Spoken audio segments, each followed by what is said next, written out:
Hello friends, welcome to again ABP Tikari channel पे आपका हार्दिक स्वागत है।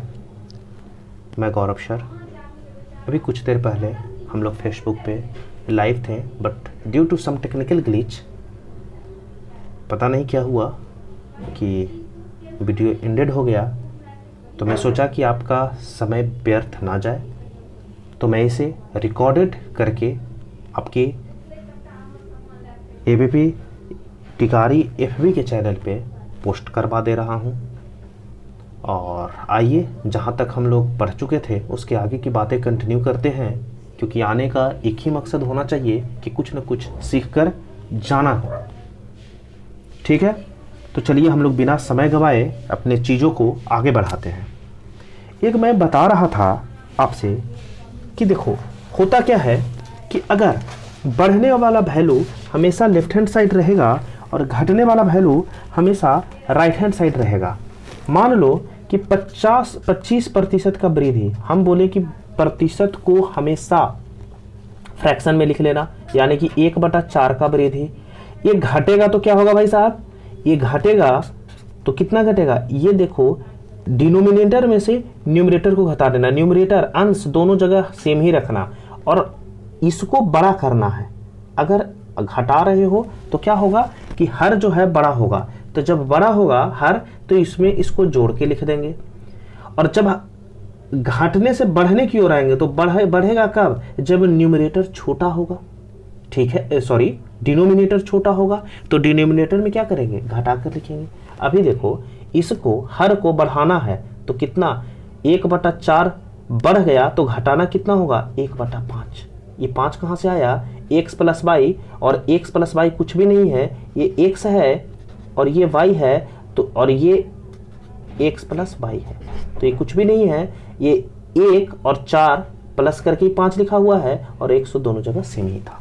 ठीक है, बस सिर्फ मैं इतना बेसिक से इसलिए बोल रहा हूँ कि आप समझ सको। एक बार इस बात को समझो कि बढ़ने का मतलब क्या होता है और घटने का मतलब क्या होता है। कल को कोई बोल दे कि आप ऐसे बोल दो कि 30% का वृद्धि, अब 30% का वृद्धि कितना हो गया, 3/10, फ्रैक्शन वैल्यू में लिख रहा हूं, 3/10 का वृद्धि कमी कितना होगा भाई, तो 3, और इसमें डिनोमिनेटर को बढ़ाना है तो कुछ भी नहीं करना है, 10 3 13, इतना का कमी करना होगा आंसर। ये फ्रैक्शन वैल्यू है, इसको परसेंटेज वैल्यू कर लेंगे अपने हिसाब से। पहले तो ये समझना है कि अगर 30% का वृद्धि हुआ है तो 3/13 का कमी करना होगा, तभी खर्च हो, क्षेत्रफल हो, जो भी हो, जो प्रोडक्ट है वो बराबर करने के लिए हमें इतना करना ही होगा। ठीक है, तो इसके लिए मैं कुछ भी नहीं, एक चार्ट आपके लिए बनाया हूं। मैं थोड़ा सा पहले इस चार्ट पे चर्चा कर लूं। एक देखिए, चार्ट में अपलोड भी करवा दूंगा, देखो आप के लिए मैं बना रखा हूं। देखो, अगर ए इंक्रीज है और बी डिक्रीज कितना होगा, कब, जब ए बी का प्रोडक्ट जो है, लिख देता हूं, जब प्रोडक्ट जो है वो कांस्टेंट हो। ठीक बात, ये रिलेशन भी क्या होगा कि ए गुने बी बराबर, अगर के है, ये के क्या है, कांस्टेंट है, तो ए और बी में जो रिलेशन होगा वो इनवर्सली प्रोपोर्शनल का होगा। ठीक बात, अब चीजों को समझते चलना है। अगर देखो, एक है, 100% को फ्रैक्शन वैल्यू 1 लिखते हैं, और डिनोमिनेटर में सिर्फ मैं आपको देखने के लिए कि कुछ भी नहीं होता है तो 1 होता है। अगर 100% से कोई बढ़ा तो कितना प्रतिशत से घटाना होगा, तो 1/2 से, 50% से। ठीक है, अगर कोई 50% से बढ़ा तो कितना से घटाना होगा, 1/2, तो घटाना कितना होगा, 1/3। 1/3 से बढ़ाए तो 1/4 से घटाना होगा, 1/4 से बढ़ाए तो 1/5 से घटाना होगा। चीज आप समझ रहे होंगे। तो मैं 1 से लेकर ये 20 तक करवा दिया हूं। ठीक है, इसे आप जरूर देखें। और दूसरी एक चीज ध्यान रखना कि ये जो बढ़ने वाली वैल्यू होता है ना, मैं थॉट प्रोसेस से सारा क्वेश्चन बना दूंगा, ये चीज नोट करके लिख लो। बढ़ने वाली वैल्यू दे दिया, क्या बोला कि 20% का वृद्धि हो गया, 20% का वृद्धि का फ्रैक्शन वैल्यू 1/5 से अगर कोई बढ़ रहा है, तो जो घटने वाला वृद्धि होगा ना, घटने वाला वैल्यू वो हमेशा छोटा होगा ये बढ़ने वाला वैल्यू से। बढ़ने वाला वैल्यू हमेशा बड़ा होगा, याद रखना, ये थॉट प्रोसेस है। ऐसे ही सवाल को इजी किया जाता है। जब एग्जामिनेशन में 4 ऑप्शन होते हैं ना, तो मैं बार बार बोलते आ रहा हूँ, आपसे पहली बार बोल रहा हूँ, आपसे पहली बार कनेक्शन हो रहा है कि 4 ऑप्शन क्यों दिए जाते हैं। इसलिए कि हमें मेहनत कितना करना है। वो 4 ऑप्शन में से तो कोई एक सही है बॉस, यानी कि वो 4 ऑप्शन ये बताएंगे कि आपको मेहनत इस सवाल में कितना करना है। तो वही मेहनत को कम करने के लिए मैं बोल रहा हूँ कि बढ़ने वाला वैल्यू हमेशा बड़ा होगा और घटने वाला वैल्यू हमेशा छोटा होगा। अगर 1/5 से बढ़ा है तो घटेगा कितना से, 1/6 से, और 1/6 का फ्रैक्शन वैल्यू कितना होता है, 16.66। ठीक बात, कोई दिक्कत है तो देख लो, कोई दिक्कत नहीं है। अब चलो हम लोग कुछ सवाल पे चलते हैं, ठीक है। इसको मैं अपलोड करवा दूंगा आपके चैनल पे, ठीक है। अब देखो यहाँ से हम लोग कुछ सवाल देखते हैं। देखो एक सवाल है, खूब आता है, रेलवे का ये तो फेवरेट है, एसएससी का भी फेवरेट है, कि ए की आय बी की आय से 10% अधिक है। बी की आय ए की आय से कितना प्रतिशत। देखो कम कुछ भी नहीं इसमें करना है। इसको हमें ए की आय अगर 10% अधिक है, 10% अधिक है, मैं इसे फ्रैक्शन वैल्यू लिख दूं कितना, 1/10। 1/10 अधिक है तो कमी कितने का होगा, 1/11 का। और 1/11 का परसेंटेज वैल्यू क्या होगा, तो इसको आप 100 से गुना कर भी लेना, 1/11 का 9 1/11। ठीक बात। पहला देखो, अगर बढ़ने वाला वैल्यू 10 है तो घटने वाला वैल्यू 10 से कम होगा, और 10 से कम सिर्फ और सिर्फ एक ही ऑप्शन में था, ऑप्शन नंबर ए। ये ऑप्शन मेरे द्वारा नहीं बनाए गए हैं, ये एग्जाम का पूछा हुआ सवाल है, ठीक है, गौर कीजिएगा। देखो थॉट प्रोसेस में कितना आप जो करते हो ना, क्या लगता है आप जो पढ़े हो मुझे नहीं आता है कि x divided by x plus y गुने 100 कर रहे हैं, r divided by x plus r, ये सब कुछ नहीं होता है भाई। थॉट प्रोसेस क्या है ना कि अगर बढ़ने वाला वैल्यू दे रखा है और घटने वाला वैल्यू पूछा है तो वो कम वाला होगा। अगर 10% से रहा है तो जो घटने वाला वैल्यू होगा वो 10 से कम होगा। और ऑप्शन देख लो, 10 से कम सिर्फ और सिर्फ ऑप्शन नंबर 1 है। मैं तो इतना लिखूंगा भी नहीं। दूसरा मैं बता दिया कि अगर 1/10 से बढ़ रहा है तो घटेगा कितने से, 1/11 से, और 1/11 से घटने का मतलब वो 9.1/11% होगा। ठीक बात। कुछ सवाल और मैं लेकर आया हूं, हम लोग सवाल करते हैं। देख रहे हो ये सब सवाल में पेन ही नहीं लगाना है बस, ठीक है।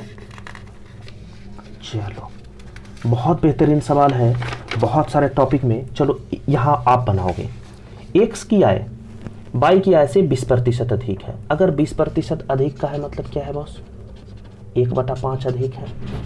कमी कितने का होगा, 1/6 का। 1/6 किसका बराबर होता है।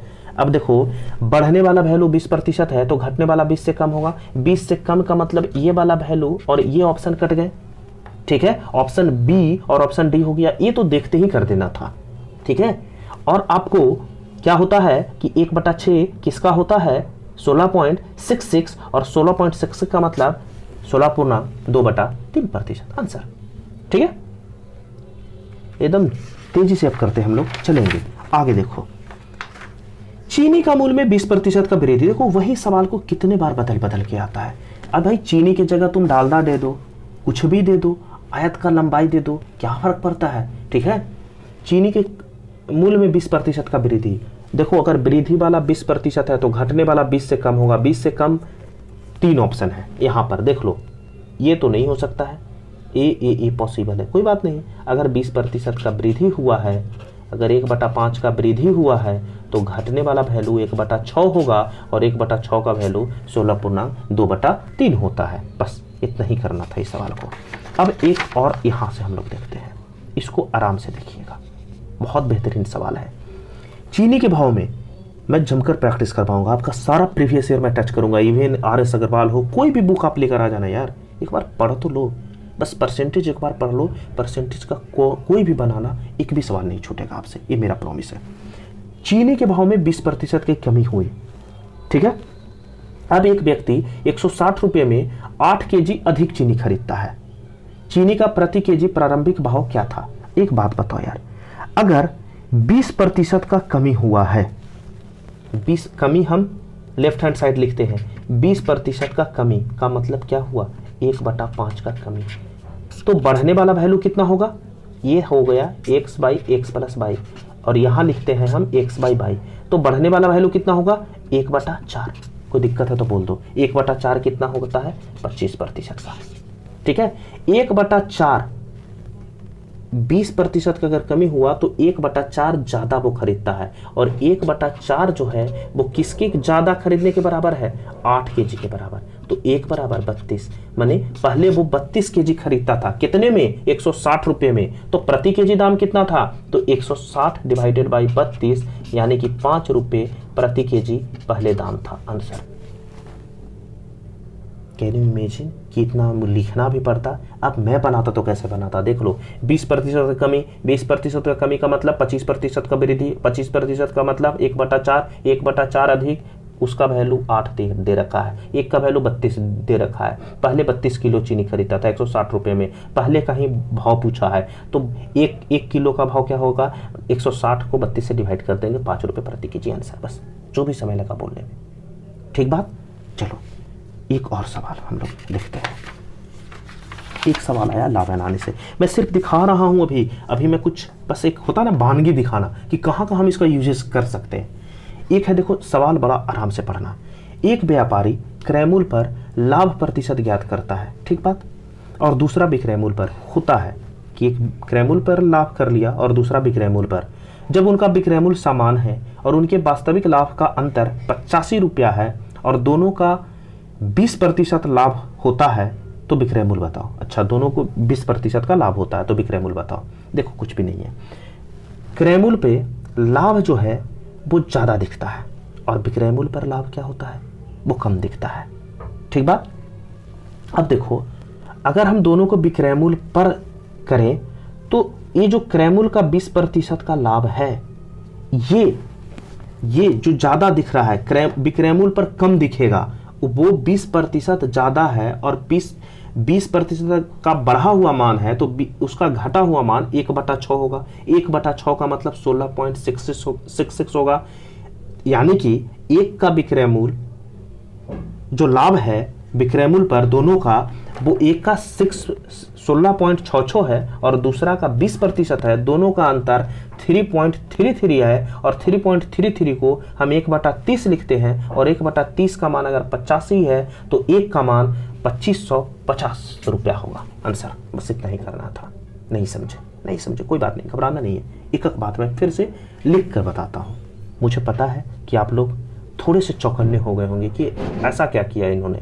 देखो, मैं बोल रहा हूँ कि सीपी जो है वो 100 रुपया है, ठीक है, लाभ मेरा 20 रुपया है। बात को एकदम गहराई से समझना, ठीक है।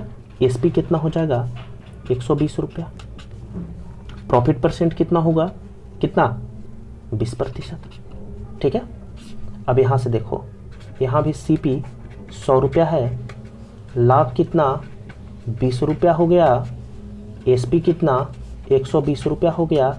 लेकिन यहाँ पर प्रॉफिट परसेंट, यहाँ सीपी पर है, यहाँ प्रॉफिट परसेंट एसपी पर कितना हो जाएगा?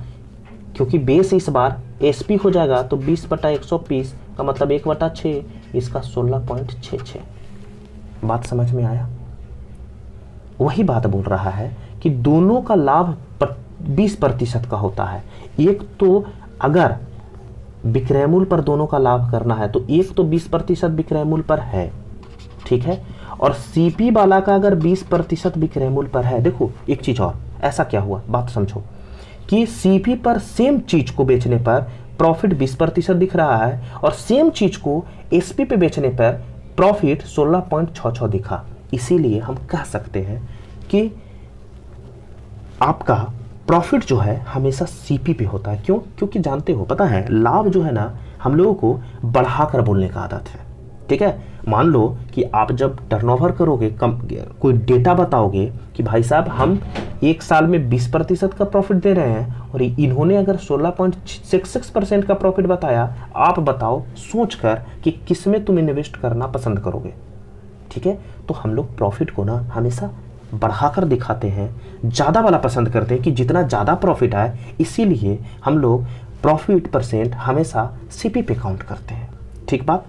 सिम अब देखो, सीपी पर अगर हम बढ़ा हुआ वैल्यू है, बढ़ा हुआ वैल्यू हम कहाँ लिखते थे? बढ़ा हुआ वैल्यू हम इस साइड लिखते हैं, 20% 20% का मतलब 1/5। अगर बढ़ा हुआ वैल्यू है तो घटा हुआ वैल्यू कितना होगा 1/6। 1/6 का वैल्यू कितना 16.66 और एक तो 20% था ही विक्रय मूल्य पर, ये दोनों का अंतर कितना 3.33। ये 3.33 1/30 का वैल्यू है, फ्रैक्शन वैल्यू। 1/30 का मतलब क्या होता है 1/30 और दोनों का ये जो अंतर है 1/30 इसी ये दोनों का अंतर, ये इसी का तो मान 85 दे रखा है, तो एक का मान कितना हो जाएगा 85 गुने 3 255 एक 0 चिपका दो आंसर। अब बोलो कि लॉस के केस में क्या होता है, फिर से एक बात और समझना, प्रॉफिट सीपी पे बढ़ा हुआ और एसपी पे कम दिखता है। लॉस के केस में क्या होता है वो भी देखते हैं।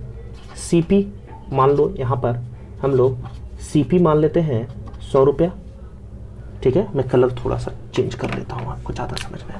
सीपी 100 रुपया, यहाँ पर लॉस देखो 20 रुपया है, ठीक है, तो एसपी कितना हो जाएगा 80 रुपया। यहाँ पर लॉस कितना हो गया, लॉस कितना 20% ही, ठीक है। अब यहाँ पर आ जाओ, सीपी 100, लॉस 20, एसपी कितना 80। अब यहाँ पर अगर हम सीपी पे निकालें और यहाँ पर लॉस परसेंट अगर हम एसपी पे निकालेंगे तो 20/80 1/4 25%, ठीक है। अब देखो लॉस के केस में हम लोग क्या करते हैं कि लॉस हमेशा जितना कम से कम बोलने का कोशिश करते हैं, क्योंकि अगर लॉस ज़्यादा बोलोगे तो भी आदमी तुम में इन्वेस्ट नहीं करेगा। तो लॉस हम लोगों को ऐसे भी निगेटिविटी हम लोगों को कम से कम करके बोलने का आदत होता है, ठीक है। तो इसीलिए प्रॉफिट में ज़्यादा दिखता है तो सीपी पे काउंट करते हैं, लॉस में कम दिखाने के लिए सीपी पे काउंट करते हैं। इसीलिए प्रॉफिट परसेंट और लॉस परसेंट हमेशा सीपी पे काउंट होता है। शायद आज आपको इस बात को समझ में आ गया होगा कि जो बचपन से हम रट कर आए थे कि हमेशा सीपी पर क्यों, इसलिए सीपी पर, ठीक बात। अब इसको देखो, इसमें एबी रूल में हम कैसे लगा देंगे, ठीक है, इतना बात समझ में आ गया। यानी कि लॉस एसपी पे ज़्यादा दिखेगा और सीपी पे कम दिखेगा, लेकिन प्रॉफिट के केस में बार बार मैं इसलिए बोल रहा हूं कि इसका एप्लीकेशन में यूज करूंगा तो आप समझ नहीं पाओगे, इसलिए बार बार मैं दोहरा रहा हूं। सीपी पे लाभ ज़्यादा दिखता है, एसपी पे लाभ कम दिखता है, लेकिन लॉस के केस में एसपी पे लॉस ज़्यादा दिखेगा और सीपी पे लॉस कम दिखेगा, ठीक बात। इस सवाल आप बार बार देखना, इस सवाल सीजीएल मेंस का पूछा हुआ सवाल है और ओरली मैंने बना दिया, आप भी बना दोगे। पूरा मैथमेटिक्स आपके टिप्स पे होगा, बस सही तरीका से पढ़ो तो सही, ठीक है। आगे का सवाल हम लोग एक और देखते हैं। चलो, एक सवाल ये है आपके सामने, देख लो। एक वस्तु को बेचने पर विक्रय मूल्य पर 25% का लाभ होता है। एक बात बताओ यार, विक्रय मूल्य पर लाभ कितना, विक्रय मूल्य पर लाभ कितना होता है 25% का, उसका लाभ तुमको सीपी पर बताना है। अच्छा, विक्रय मूल्य पर लाभ जो होता है वो बढ़ा हुआ होता है या घटा हुआ होता है, एक बात बताओ। विक्रय मूल्य पर लाभ जो होता है ना वो कम होता है और क्रय मूल्य पर लाभ ज़्यादा होता है, यानी कि कम वाला कहाँ लिखना था, इस साइड लिखना है। 25% घटा हुआ है, समझ पाए। लाभ विक्रय मूल्य पर कम दिखता है इसीलिए मैं इस साइड लिखा हूं, और 1/4 अगर कम है तो इसका बढ़ा हुआ वैल्यू कितना होगा 1/3। कोई दिक्कत। और 1/3 किसका है 33.1/3% का। ऐसे भी अगर विक्रय मूल्य पर लाभ जो है ये कम वाला है तो जो ज्यादा वाला होगा वो 25 से ज्यादा होगा, और 25 से ज्यादा ऑप्शन सिर्फ और सिर्फ डी में था, ऑप्शन नंबर डी सही हो जाएगा। बात समझ में आ रहा है मैं कैसे इसको प्रॉफिट एंड लॉस में यूज कर रहा हूं, समझ पा रहे हो।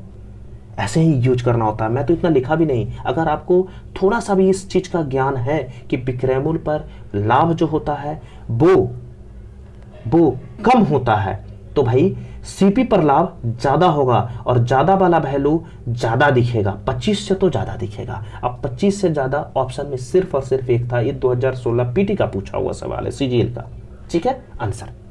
एक सवाल और, एक सवाल ये है आपका, किसी वस्तु के सीपी के आधार पर ज्ञात की गई हानि 25% है, ठीक है, तो विक्रय मूल्य के आधार पर हानि ज्ञात क्या होगा। अब बताओ सीपी पर हानि कितना, सीपी पर हानि आपका कितना दिखता है, कम दिखता है, ठीक बात, क्योंकि तभी तो हानि हम लोग कम से कम बताते हैं ना, और एसपी पे हानि ज्यादा दिखता है। तो ये कम वाला वैल्यू है। कम वाला वैल्यू कहाँ लिखते हैं, इस साइड में लिखते हैं, ठीक है। ये कम वाला वैल्यू होता है और ये कहाँ ज्यादा वाला वैल्यू होता है, ठीक है। अब देखो हानि 25% का कितना हो गया भाई, 1/4, ठीक है। ये कम वाला, इसका बढ़ा हुआ वैल्यू कितना हो जाएगा, 1/3, क्योंकि ये जो वैल्यू होता है फिर से मैं लिख देता हूं, ये x divided by x plus y होता है और ये x बाई वाई होता है। जब ज्यादा की ओर जाएंगे तो ऐसे भी दूसरे शब्दों में आप कह सकते हो कि ज्यादा की तरफ जाएंगे तो आप इसको घटाकर लिख देना, डिनोमिनेटर कम होना चाहिए, और कम की ओर जाए तो डिनोमिनेटर ज्यादा होना चाहिए। बस सिंपल, जैसे आप समझ सको, ठीक है। चलो ये सवाल हो गया। अब आपको और कुछ सवाल मैं देख लेता हूं, और यहाँ पर कुछ सवाल नहीं है, मैं कुछ प्रीवियस ईयर का सवाल आपसे शेयर करता हूं। किरण का आपके पास बुक होगा जो प्रीवियस ईयर का संग्रह करता है, नामी बुक है, चर्चित बुक है। कुछ सवाल हम लोग वहां से उठाते हैं, ठीक है। देखो ये सवाल मैं आपके सामने लेकर आता हूं नजदीक में, सिर्फ ओरली बताते चलूंगा, आप सुनते चलना। देखो कैसे होता है, प्रीवियस ईयर का धजिया उड़ा देंगे यार, ठीक है। चीनी के मूल्य में 20% का वृद्धि होती है, चीनी की खपत कितने प्रतिशत कम किया जाए, बताओ। तो 20% का वृद्धि, तो खपत कितने का, 20% का वृद्धि, तो कमी वाला मान 20 से कम होगा। 20 से कम कौन सा होगा, देख लो, 20 का तो इतना बार रटवा चुके हैं कि 20 का वृद्धि का मतलब 1/5, कमी का मतलब 1/6, 1/6 का मतलब 16.2/3, ऑप्शन नंबर 3 आंसर। ऐसे ही बनाना होता है। दूसरा नंबर, ये मेरे द्वारा नहीं है, एसएससी का देखो सारा पूछा हुआ सवाल है, आपके सामने है। अच्छा देखो, खाद्यान्न के मूल्य में 10% का वृद्धि, 10% का वृद्धि, कमी वाला 10 से कम होगा, 10 से कम एक ही वैल्यू है, हम मारेंगे ही नहीं। सूचना अपर्याप्त है, 4 नंबर ऑप्शन में दे रखा है। हमको पागल समझ रखा है क्या, 4 नंबर ऑप्शन तो हो ही नहीं सकता है, एक ही ऑप्शन, एक, इसमें हमको कुछ करना ही नहीं था। दोनों चीज थॉट प्रोसेस, 10 का वृद्धि का मतलब होता है कि ये बढ़ने वाला अगर 10 है तो घटने वाला 10 से कम होगा, और 10 से कम सिर्फ और सिर्फ एक है, ऑप्शन नंबर 1। समझ पा रहे हो। चलो तीसरा नंबर हम लोग आते हैं। मिट्टी के तेल का 25% बढ़ गया, 25% बढ़ गया, खपत में कमी कितना करना चाहे। खपत में कमी अगर करने की बात आएगा, बढ़ा हुआ मूल्य अगर 25 है तो घटा हुआ मूल्य 25 से कम होगा, ऑप्शन नंबर 1 ही है जो 25 से कम है, आंसर। बाकी यार तुम लोग बनाते रहना, तुम लोग ज्ञानी हो, ठीक है। देखो थॉट प्रोसेस का कमाल, अभी तक आप जो पढ़ो ना, पूरा मैथ्स में उर्दू पढ़ा सकता हूँ जीके की तरह, आप एक बार पढ़ के तो देखो, ठीक है। अब देखो इस सवाल को देखो, किसी वस्तु के मूल्य में 15% की वृद्धि होगी। आप 15% का वृद्धि का मतलब क्या हुआ पता है तुम्हें, 15/100, 15/100 का मतलब कितना, 3/20, 3/20 बढ़ने वाला है तो घटने वाला 3/23 होगा, और 3/23 का मतलब आप अगर परसेंटेज में निकालो तो 300/23 ऑप्शन नंबर 1 में ही है, 2 में ही है, 13.1/23, ठीक है। क्योंकि 300 हमको 23 लाना है, और ऑप्शन नंबर डी में देखो डिनोमिनेटर में 23 आएगा, तुम्हारी निगाहें बी और डी पर होंगी। मैं डी को इसलिए काटा कि ये 285 भाई साहब बना रहे हैं न्यूमरेटर में, डिनोमिनेटर तो 23 दोनों का है, और मुझे 300 जाना था, 300 का दम जाने का सिर्फ और सिर्फ बी में ही है। हम कैलकुलेशन भी नहीं करेंगे क्योंकि 4 को हमने काट चुका, ठीक है। अब देखो 5 नंबर ऑप्शन, 5 नंबर सवाल मैं दिखाता हूं। देखो एक सवाल है, ये 5 नंबर देख लो।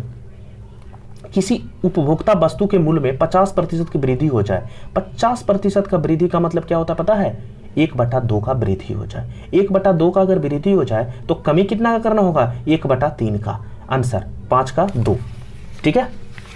कभी नहीं ऐसे मैथ पढ़ो, मैथ्स पूरा में मैं रोमांच पैदा कर दूंगा। मैथ्स आप एक बार पढ़ो तो सही अच्छे से। चीनी के भाव में 25% का वृद्धि, बताओ 25% का वृद्धि है यार, और उसको कमी करना है 25 का वृद्धि, तो कमी 25 से कम, 25 से कम सिर्फ और सिर्फ ऑप्शन नंबर 1 ही है, ऑप्शन नंबर 2, आंसर। ऐसे ही पढ़ना होता है, ये मेरे द्वारा नहीं है, देख लो कितने बार पूछा हुआ ये सवाल है, ठीक है। आप इसी को बनाते रहते हो और बोलते हो कि इसके सॉल्यूशन से बनाते रहते हो, कभी नहीं होना है यार, बना बना के तुम कभी आज की कंपटीशन पास नहीं कर सकते हो। 7 नंबर ऑप्शन देख लो, 7 नंबर क्वेश्चन देख लो। 40 सरकारी शुल्क की वर्तमान दर 40% कम कर दिया जाए। 40% कम करने वाला है, 40%। आओ इसको मैं देखता हूं, कमी का मान यहां देखता हूं, थोड़ा सा देखो। 40% कम यानी कि 40/100 यानी कि 2/5, एक कमी वाला है, तो वृद्धि वाला कितना हो जाएगा, 2/3, क्योंकि डिनोमिनेटर को हमको कम करना है, तो इसमें से इसका घटा देंगे, हर से अंश को घटाकर यहाँ पर लिख देंगे। ठीक है, ये 2/3, 2/3 देख लो, 2/3 किसका मान होता है? 2/3 66.2/3 का मान होता है ऑप्शन नंबर 4 पे। इस सिर्फ मैं इसलिए बता दिया। चलो 8 नंबर सवाल आज देखते हैं, लास्ट सवाल। चावल का मूल्य 25% का वृद्धि, घटने वाला दाम 25 से कम होगा। 25 से कम 2 ऑप्शन कौन कौन? ए नंबर और 4 नंबर। अब बताओ कि 25% का वृद्धि है तो घटने वाला आपके मन में आ रहा होगा कि सर 20% होगा, और आप सही हैं। और इसी तरीके से हम पूरा मैथ्स पढ़ते रहेंगे, आप टेंशन ना लें। बस मैं अपना कार्य पूरा कर रहा हूं इसी के साथ। और ऐसे ही प्रीवियस ईयर का तो यार ओरली बनाएंगे। एक बार मैं कॉन्सेप्ट बता देना, अब मैं अभी अलजेब्रा अपने चैनल पे पढ़ा रहा हूं, आप उसको जरूर देखें। उसके बाद जब मैं प्रीवियस ईयर आऊंगा ना, पेन तक नहीं उठाऊंगा। पढ़ने का तरीका यही होता है। ठीक है, तो चलिए इसी के साथ हम लोग यहीं तक आज रखते हैं, फिर हम लोग मिलेंगे। आपको अगर पसंद आए तो ज़्यादा से ज़्यादा लोगों में फैलाएं। और फिर से मैं बोलूँगा कि अपने क्षेत्र का काबिल बने, तभी लाइफ में कुछ होना है। और पढ़ते रहें, पढ़ना बिल्कुल ना छोड़ें। और मैं फिर से एबीवीपी टिकारी को धन्यवाद करना चाहूँगा कि उन्होंने आपके लिए एक बहुत बड़ा कदम उठाया है, आपका पढ़ाई बाधित ना हो इसको लेकर। ठीक है, जहाँ चारों तरफ लोग अपने बारे में सिर्फ सोच रहे हैं, एबीपी टिकारी ने आपके बारे में सोचा। ठीक है, और मेरा YouTube channel achieve your goals with Gaurav sir के माध्यम से मैं अपनी भूमिका निभाते रहूंगा। और एबीवीपी टिकारी के चैनल पे भी मैं एबीवीपी पे अपना टाइम निकाल कर आपके लिए आते रहूंगा। चलिए तो ठीक है, इसी के साथ चलिए हम लोग फिर मिलते हैं जल्द ही। तब तक जय हिंद, जय भारत।